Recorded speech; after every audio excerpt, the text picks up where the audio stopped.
कश्मीर पाकिस्तान हिंदुस्तान का integral part है और उसको दो यूनियन टेरिटरीज में डिवाइड करके जम कर दिया है अपने मुल्क के अंदर। तो अब हमारा उनके साथ बात करने को रह क्या गया? क्या हम उनके सियाचिन की बात करेंगे और सिर्फ सरकरी की बात करेंगे? अब इन हालात में उनके अपने जितने भी उनके इंटेलिजेंशिया है, उनके थिंक टैंक्स हैं या उनके डिफेंस एनालिस्ट हैं, वो बार बार कह रहे हैं कि देखें, पाकिस्तान के साथ आप हाथ में ना लें।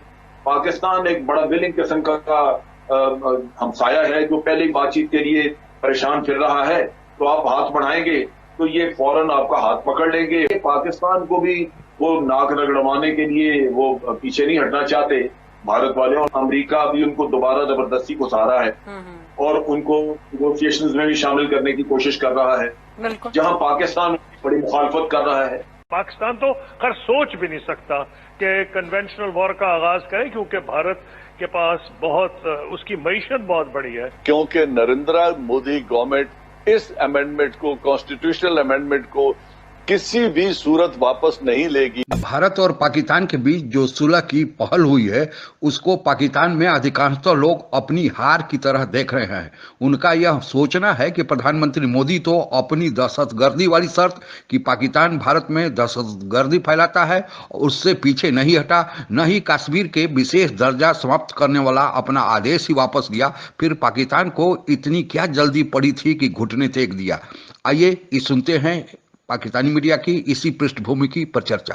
भारत के वज़ीर-ए-आज़म नरेंद्र मोदी का खत आया और उसमें जो लैंग्वेज इस्तेमाल की गई, खासतौर पर यह कि एक ऐसी एनवायरनमेंट हो जो कि डिवॉइड ऑफ टेरर हो, जहां पे मिसट्रस्ट ना हो, क्या इसको पॉजिटिव लेना चाहिए कि चलें भारत के साथ मुज़ाकरात का आगाज तो हुआ, या इस पे हमारे कान खड़े हो जाने चाहिए?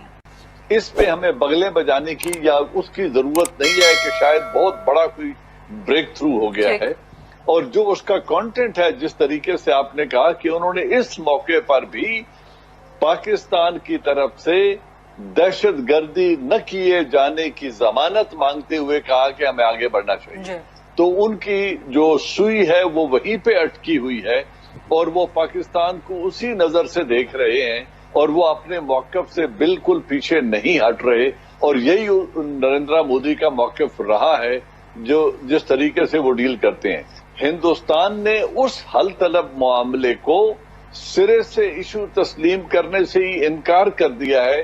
अब शिमला एग्रीमेंट हो, लाहौर डिक्लेरेशन हो, किसी किस्म की बायलैटरलिज्म हो या ट्राइलैटरलिज्म हो या किसी की बीच में मीडिएशन की बात हो, उन तमाम विंडोज को हिंदुस्तान ने क्लोज कर दिया है, ये कहकर कि कश्मीर पाकिस्तान हिंदुस्तान का इंटीग्रल पार्ट है और उसको दो यूनियन टेरिटरीज में डिवाइड करके जम कर दिया है अपने मुल्क के अंदर। तो अब हमारा उनके साथ बात करने को रह क्या गया? क्या हम उनके सियाचिन की बात करेंगे और सिर्फ सरकरी की बात करेंगे, या उनके लिए हम तिजारत के रास्ते खोलेंगे?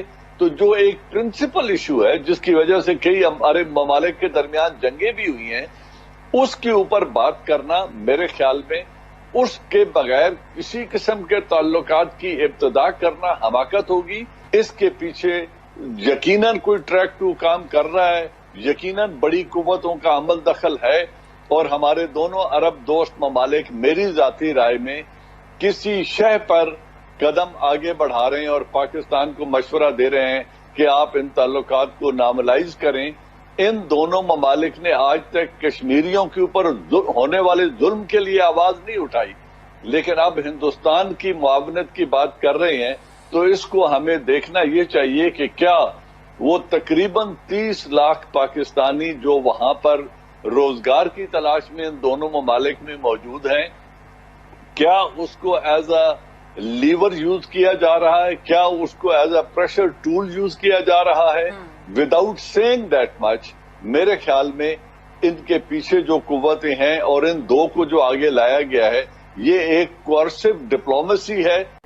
आज अगर भारत ये थोड़ा माइल नजर आता है और वो रीच आउट कर रहा है, तो उसमें बड़ी बुनियादी वजह यही है जो बात की रिजाज ने भी, वो ये है कि एक तरफ क्वाड का हिस्सा बन जाने के बाद, जैसे वो अभी एंटी चाइना एक अलायंस बनी है जिसमें कि वो हिस्सा बन चुके हैं अभी। पहले वो अलायंस के साथ दाएं बाएं कर रहे थे, और आपको याद होगा कि बावजूद इसके कि डोकलम का इशू हुआ तो चाइना के साथ इन्होंने बड़ी जल्दी मोदी ने विजिट करके अंडरस्टैंडिंग ठीक कर ली। लेकिन लगता ये है कि अब वो चाइना के सामने खड़े हो गए, इसलिए कि वो अलायंस का हिस्सा बन चुके हैं और अब वो इस समझते हैं कि मजीद अप्रोचमेंट नहीं हो सकती चाइना के साथ, ये अब इसी तरह ही रहेगा। अब इन हालात में उनके अपने जितने भी उनके इंटेलिजेंशिया है, उनके थिंक टैंक्स हैं या उनके डिफेंस एनालिस्ट हैं, वो बार बार कह रहे हैं कि देखें तो पाकिस्तान के साथ आप हाथ में ना लें। पाकिस्तान एक बड़ा विलिंग किस्म का हमसाया है जो पहले ही बातचीत के लिए परेशान फिर रहा है, तो आप हाथ बढ़ाएंगे तो ये फौरन आपका हाथ पकड़ लेंगे और एक साइड को आप डिफ्यूज कर देंगे, दूसरी की तरफ आप तवज्जो दे दें। दूसरा ये है कि पाकिस्तान को भी वो नाक रगड़वाने के लिए वो पीछे नहीं हटना चाहते भारत वाले, और उन्होंने ये भी देखा कि अफगानिस्तान में उनका रोल नहीं था, लेकिन अमेरिका अभी उनको दोबारा जबरदस्ती को सहारा है और उनको नेगोशिएशंस में भी शामिल करने की कोशिश कर रहा है, जहां पाकिस्तान बड़ी मुखालफत कर रहा है। ठीक है, क्या हम आगे बढ़ सकते हैं? मीडिएटर्स जो भी किरदार अदा कर रहे हों, दोस्त ममालिक हों, अमेरिका का किरदार हो, लेकिन आगे तो बहरहाल पाकिस्तान और भारत दोनों को अपनी अपनी तरफ पर बढ़ना है ना। तो क्या पाकिस्तान आगे बढ़ सकता है जब तक 5 अगस्त 2019 के पहले वाले स्टेटस पे मकबूजा कश्मीर के हवाले से भारत नहीं जाता? मेरे ख्याल में ये एक बड़ा सुसाइडल स्टेप होगा अगर पाकिस्तान इस तरफ बढ़ता है।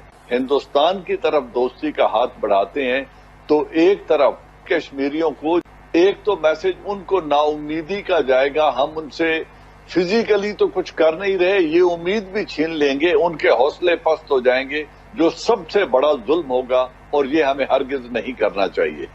दूसरी बात ये होगी कि अगर इस इशू को हम पसे पुष्ट डाल दें तो फिर नेगोशिएशन के लिए रह क्या गया है हमारे पास? किस बात पे हम नेगोशिएट करना चाहते हैं? ट्रेड और ये जो बाकी चीजें हैं, सफारती तल्लुकात को बहाल करना, हाई कमिश्नर्स को वापस बुला लेना या अपना हाई कमिश्नर वहां भेज देना, ये पहले भी होता रहा है। वॉर्स में ब्रेक हो जाता है, डिप्लोमेटिक रिलेशन दोबारा किसी भी वक्त एस्टेब्लिश हो सकते हैं। कश्मीर पे वो कोई रिलीफ देने को तैयार नहीं होगा क्योंकि नरेंद्र मोदी गवर्नमेंट इस अमेंडमेंट को, कॉन्स्टिट्यूशनल अमेंडमेंट को किसी भी सूरत वापस नहीं लेगी। और आपने देखा कि रीजनल कंट्रीज में से कोई भी भारत को इस मामले में शरीक करने के लिए तैयार नहीं, किसी ने भी कोई इस पर जोर नहीं डाला। जो मॉस्को में कॉन्फ्रेंस हुई वहां भी भारत का कोई रोल नहीं था।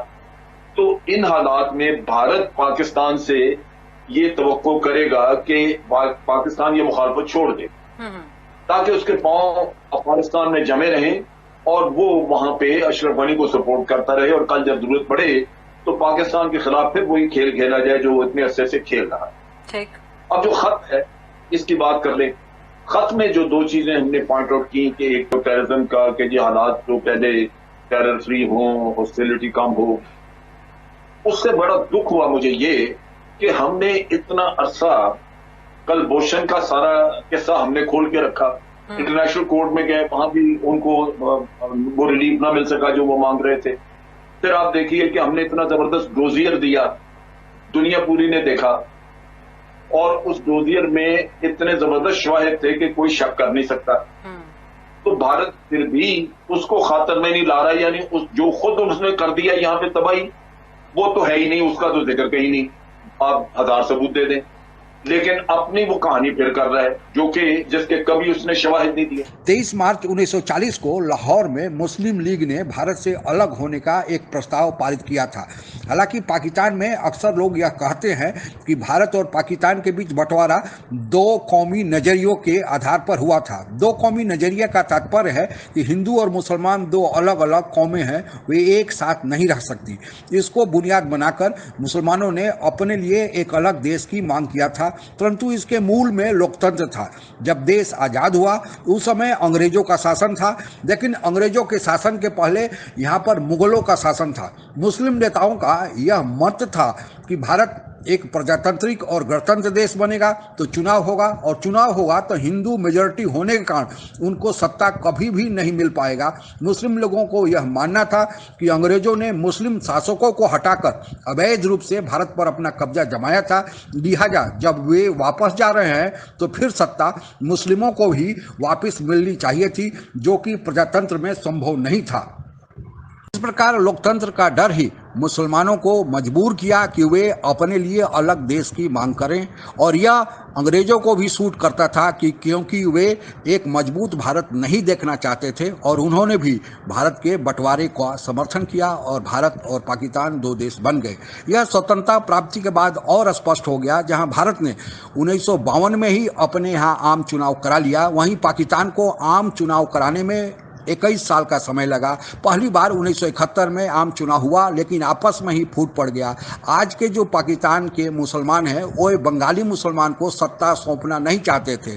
बहुमत से जीत हासिल करने के बाद भी मुजीबुर रहमान जो एक बंगाली मुसलमान थे, उनको आज के पाकिस्तान के नेता जुल्फिकार अली भुट्टो ने सत्ता नहीं सौंपी। फलतः पाकिस्तान दो हिस्सों में बंट गया और आज का पाकिस्तान और बांग्लादेश का जन्म हुआ। पाकिस्तान में कुल 3 बार मार्शल लॉ यानी सेना का शासन रहा है। तीनों बार सेना का शासन निर्वाचित सरकार का तख्ता पलट करके किया गया है। आज भी पाकिस्तान में लोकतंत्र नहीं है।